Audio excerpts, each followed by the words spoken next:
Halo sobat rebahan semuanya, para kaum rebahan yang pagi, siang, malam makan, tidur, colai, makan, tidur, colai lagi, begitu seterusnya sampai Isa Al-Masih turun ke bumi.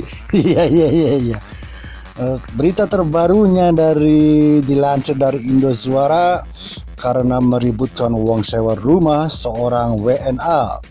Kalian tahu WNA? WNA itu warga negara asing ya, mencoba membunuh teman sekamarnya di Taichung. Dan Taichung lagi nih, seorang mahasiswi bernama Gong dari Hong Kong dan seorang mahasiswi bermarga Lin asal Taiwan adalah teman sekelas yang baik. Keduanya tinggal bersama di sebuah kos di distrik Fengjia di kota Taichung. Tetapi akhir-akhir ini terjadi perselisihan di antara keduanya. Terjadi perselisihan uang sewa antara keduanya. Gong meminta Lin untuk pindah tetapi gagal.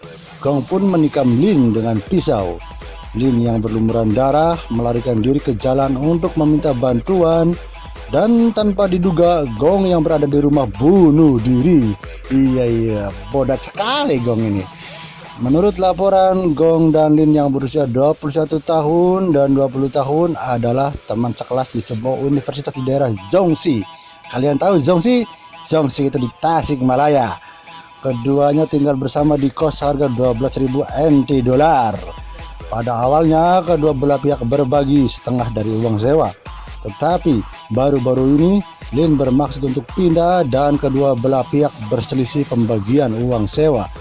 Setelah mereka tidak mendapatkan kesepakatan yang sama, Gong mengusir Lin untuk pergi. Namun Lin tidak mau karena kontrak sewa keduanya berakhir pada bulan Juni tahun ini. Sehingga Lin bermaksud pergi pada bulan Juni nanti. Iya, lanjut cekidot. Menurut penyelidikan polisi Zhongxi, ketika Lin mandi pada subuh dan hendak keluar, Gong mengatakan kepada Lin apa Lin bisa pergi dari rumah tersebut.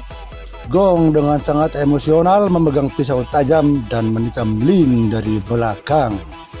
Lin bergegas keluar dari pintu dan berlari ke jalan untuk meminta bantuan.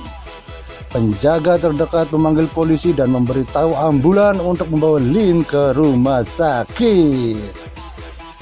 Lin memiliki 7-8 luka tusuk di telapak tangan, punggung, leher, dan telinga kirinya. Meski berlumuran darah, namun Lin dalam kondisi stabil. Setelah mengetahui keseluruhan cerita dari Lin, polisi pergi ke kos tersebut pada pukul 2.00 subuh untuk menemui Gong dan memintanya menjelaskan kasus ini. Tetapi melihat bahwa pintu terkunci dan ruangan dikunci dengan rantai, sehingga dilakukan perobohan pintu dan menemukan Gong sudah tak bernyawa alias is dead atau nyaho. Kasus ini pun dilaporkan ke kantor kejaksaan distrik Taichung untuk penyelidikan. Iya, udah. Begitulah ceritanya para kolega yang budiman dan bye-bye, membagongkan sekali. Begitu